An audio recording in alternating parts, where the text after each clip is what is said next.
WBCS 2024-এর prelims হয়ে গেল এক সপ্তাহ। তো এই এক সপ্তাহে যেটুকু আমি লক্ষ্য করলাম বা দেখলাম, বিভিন্ন ফেসবুক পোস্ট, বিভিন্ন ইনস্টিটিউট, বিভিন্ন টিচার, বিভিন্ন মেন্টার্স, তাদের মধ্যে আমাদের মতো যারা শুধুমাত্র দীর্ঘদিন ধরে সরকারি চাকরির প্রিপারেশন দিয়ে চলেছি তারাও আছি, বিভিন্ন ইনস্টিটিউট আছেন এবং বেশ কিছু মেন্টার্স যারা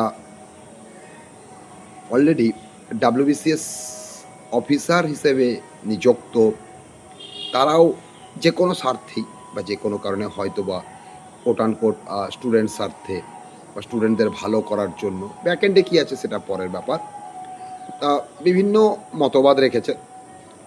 তাদের মধ্যে কারো মতে কোশ্চেন বেশ হার্ড, বেশ কঠিন।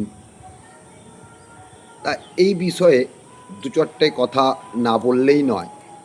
তা দীর্ঘ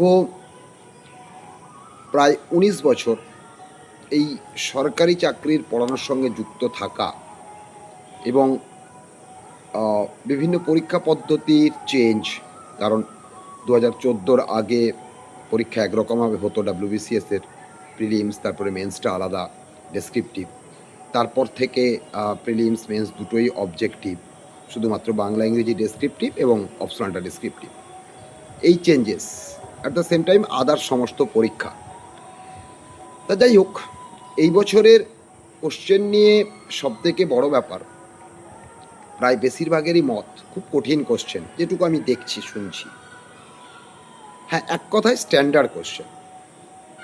প্রথমেই একটা কথা বলবো,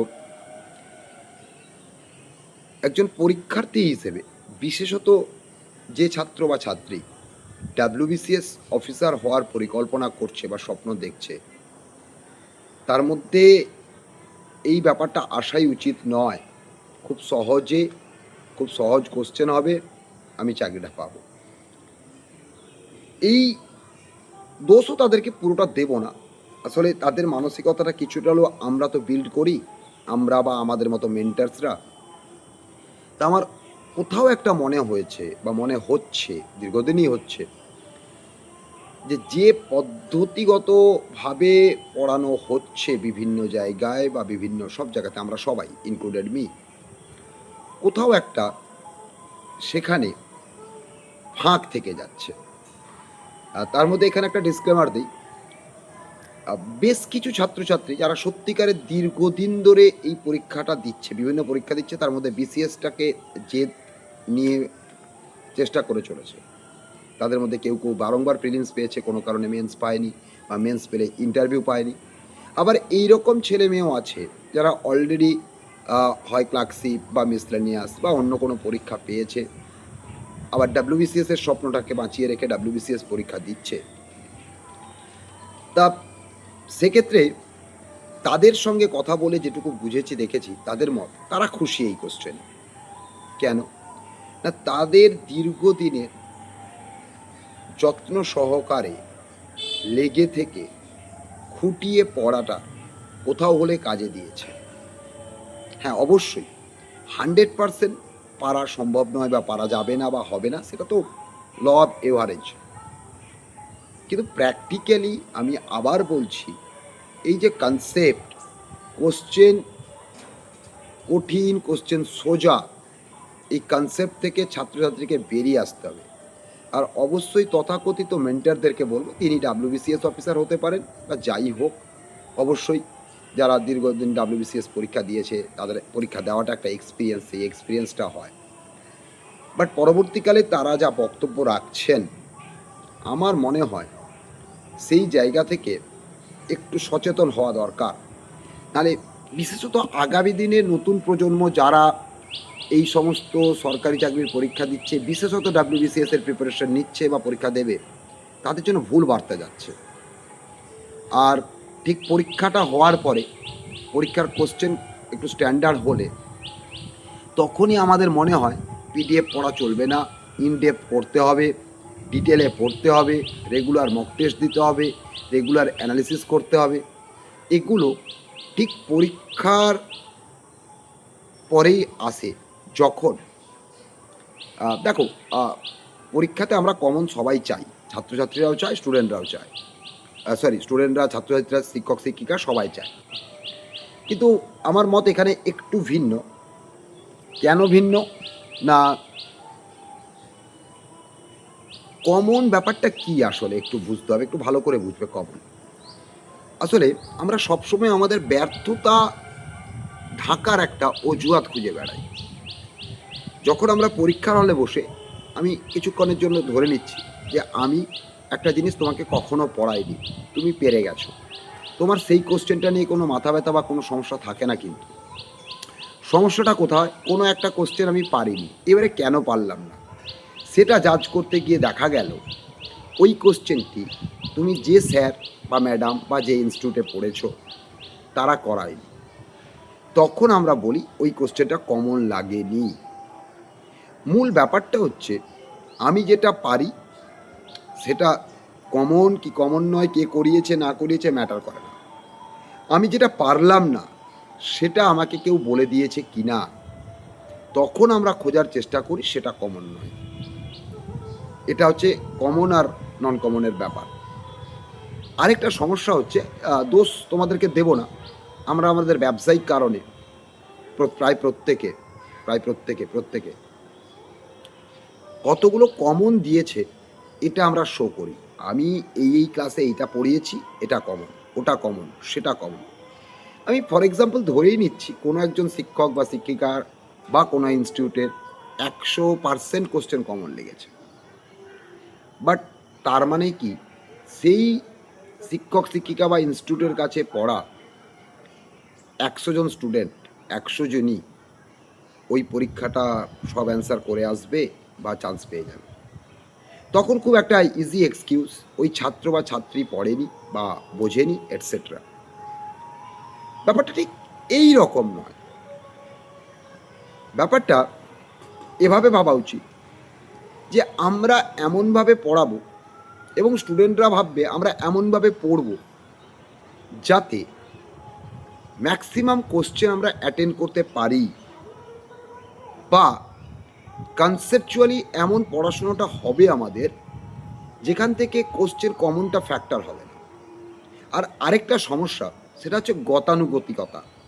মানে আগের 5 বছর, 4 বছর, 6 বছর, 10 বছর কী হয়েছে সেটাই ফলো করবে, একটা প্যাটার্ন থাকতে পারে।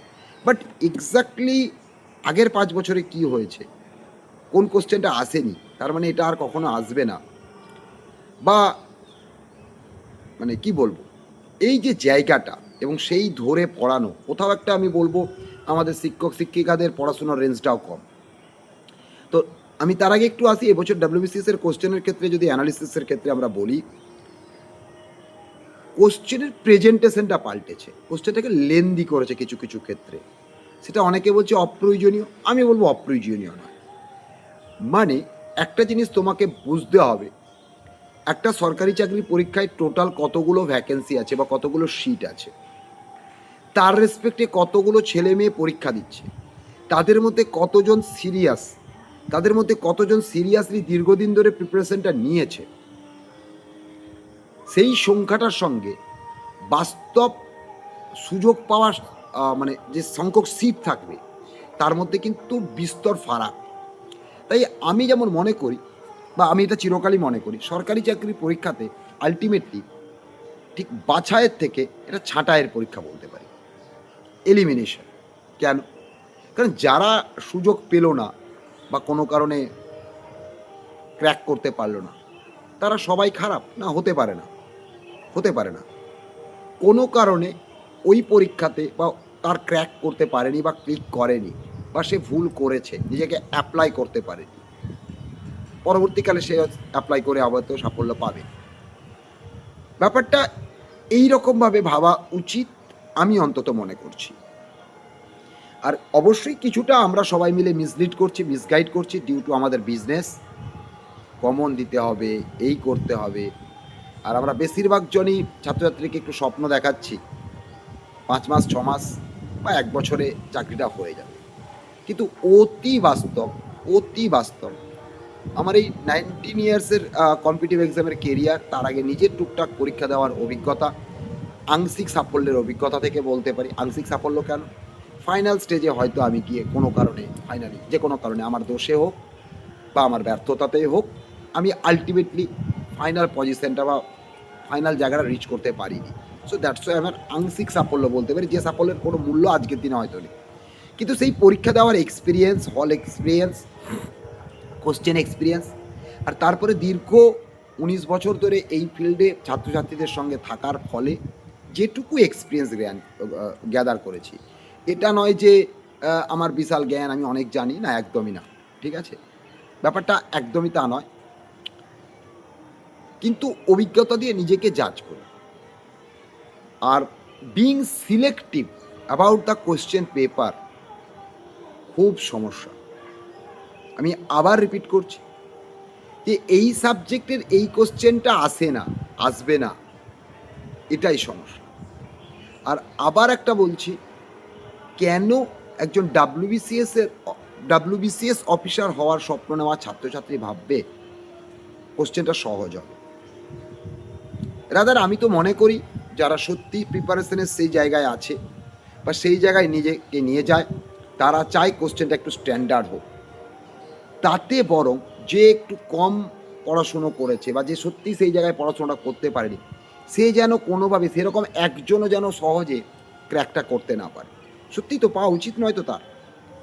কারণ যে ছেলেটি বা যে মেয়েটি দীর্ঘদিন ধরে প্রকৃত অধ্যাবসায়ের মাধ্যমে রীতিমতো দিনরাত এক করে পড়াশুনো করছে, জিকে ঘাটছে, ম্যাথ করছে, জিআই করছে, ইংলিশ করছে, তার সুযোগটা অবশ্যই আগে পাওয়া উচিত।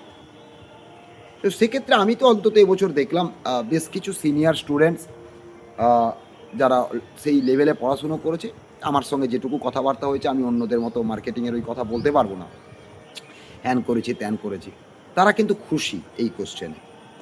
বরং রাদার শুনতে খারাপ লাগলে খুশি কারা নয়, ইনস্টিটিউটগুলো, ইনক্লুডিং কিছু ডাব্লিউবিসিএস অফিসার মেন্টার্স। আমার কথাটা হয়তো বিতর্কিত হতে পারে, কিছু ডাব্লিউবিসিএস অফিসার মেন্টার্স, তারাও যে খুব খুশি তা না, অন্তত তাদের তরফ থেকে তো আমি আশা করব তারা অন্তত এই কোশ্চেন বিশাল কঠিন হয়ে গেছে, হারিম করা কোশ্চেন হয়ে গেছে, এই কই ওই তৈ এগুলো না বলে এক্সাক্ট কোশ্চেন এইরকম হয়েছে, ঠিক আছে, যা আগে বলেছি না বলেছি পরের ব্যাপার। নেক্সট আমাদের প্রিপারেশন লেভেলটা এই জায়গায় থাকবে, এই ওয়েতে আমরা চলবো, এই ভাবনা চিন্তা নিয়ে এগোনোটাই আমার মনে হয় ছাত্রছাত্রীকে সঠিক পথে এগোবে। আর আমি সকল কাছে, সকল মেন্টার্স, সকল যারা কম্পিটিটিভ ফিল্ডের সঙ্গে পিওরলি যুক্ত, যাদের পেটই চলে কম্পিটিটিভ ফিল্ড দিয়ে, আর পরবর্তীকালে নাম খ্যাতি বা নিজের পজিশনকে কাজে লাগিয়ে যারা বিজনেসের খাতিরে হোক বা সত্যিই হয়তো কেউ কেউ ছাত্রছাত্রীদেরকে সাহায্য করার জন্য, এরকম অনেকেই আছে হয়তো তারা তাদের পড়াশুনোর সময় বিভিন্ন কারণে হয়তো কোনো ইনস্টিটিউটে যেতে পারেনি বা তারা মনে করেছেন বা করছেন যে কিছু কিছু তারা যদি হেল্প করেন কিছু ছাত্রছাত্রীর সুবিধে হবে, অবশ্যই তারা করবেন, কেন করবেন না, কিন্তু বি স্পেসিফিক। আর আরও একটা ব্যাপার, এই পরীক্ষা কিন্তু আবার দেখাচ্ছে ইম্পর্টেন্স অফ সাবজেক্ট স্পেশালিস্ট। আসলে আমাদের কম্পিটিটিভ ফিল্ডে একটা ব্যাপার হয়ে গেছে 5 to 10, কিছু ক্ষেত্রে 11-12, এখানে আমরা গ্র্যাজুয়েশন করাচ্ছি না। তাহলে আমি হিস্ট্রি পড়াবো, তাহলে আমার হিস্ট্রির ওপরে বিশেষজ্ঞতা থাকার কি দরকার আছে? আমাকে হিস্ট্রি নিয়ে পড়তে হবে, কোথায় বলেছে? আমি নিজে কম্পিটিটিভ ফিল্ডের জন্য দীর্ঘদিন হিস্ট্রি পড়েছি, সেই কোশ্চেনগুলো তোই আসবে, আমি মেনে নিচ্ছি, কিছুটা সেটা করা, সে তো বই থেকেও যে কেউ পড়াতে পারে। কিন্তু একটা ব্যাচে বা একটা স্টুডেন্ট যে হয়তো পিওরলি হিস্ট্রি স্টুডেন্ট, তার সঙ্গে কোথাও গিয়ে কোনো একটা কোশ্চেনের ক্লাস হলো, not only for history, geography, physics, chemistry, biology, সব ক্ষেত্রে, তো সায়েন্সের ক্ষেত্রে তো আরও মারাত্মক। রিলেটেড, আমি মানছি রিলেটেড, কিন্তু এক্স্যাক্টলি একজন ফিজিক্স বা কেমিস্ট্রি টিচারের পক্ষে কি এক্স্যাক্টলি বায়োসায়েন্সের সেই ইনডেপথ ডিটেলটা এক্সেপশনাল একজন দুজনের কথা